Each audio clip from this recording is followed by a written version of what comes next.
ลายงานตกแต่งงานหนักแล้วเรียบร้อยที่เหลือก็มีแต่คัดอนามัยทาสีมันนี้พอออกหวาพอกกุมารพอกตามพอกตองพอกสอนพอกจอยแล้วก็มีพอกทานเพิ่นมาคนหนึ่งโอ้ยผู้นี้ฮากามาสร้างใหญ่ฮากามาหอด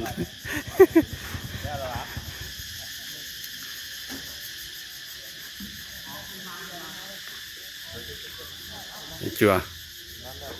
สวยกันถือว่าแล้วสำเร็จในงานเทงานตกแต่งประดับประดาลายศิลปะ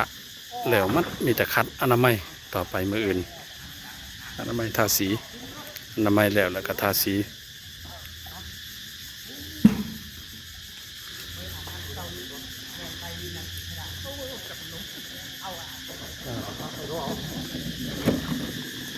นี่ผู้นี้เพิ่นก็มาเห็ดแต่มือตำบิดเข้ากันเททางเขาประตูโค้งมันนี้เพิ่นมาบังเอิญผู้นี้มาซ้ำเวียกเลย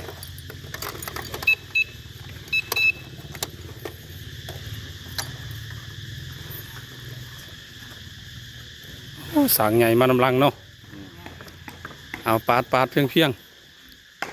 หดก่อนหดต่อไปนี่แหละหดไกลๆกันนี่หดต่อไปนี่แล้วก็เทต่อไปพี่หดใส่บนแล้วหดใส่ปูนแล้วนะ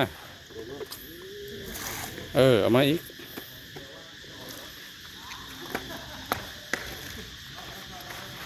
คือบดใส่หล่อเลย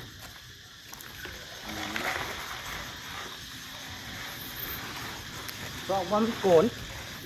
ดีเดือนออกพอดี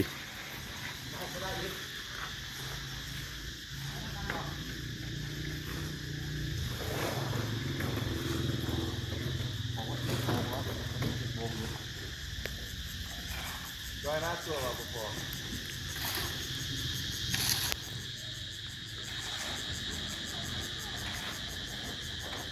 ได้คิดเนาะได้ก็ชอบกันแล้วแง่ต้องเอาเหยาะเนาะแล้วเนี่ยอยู่เพิ่มหัวเนาะเพิ่งมาครึ่งนึงกันเนาะดีแล้วมันเยอะครึ่งนึงจุดหนึ่งลือหลายบางอันเลยก็รอบที่สองสำนัก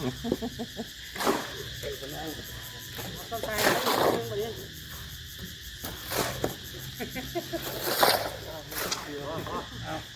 เดี๋ยวนึงเบิ่งเด้อลงคันใดเด้อ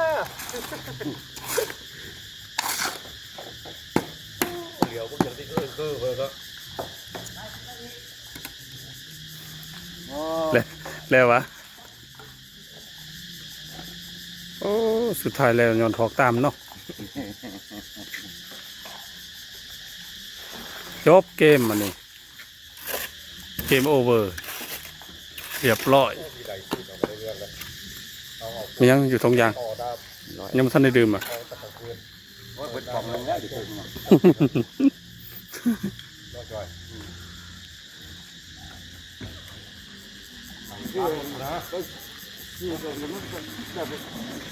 นั่นนะพอได้ดึงสายไปเป็นไปนะ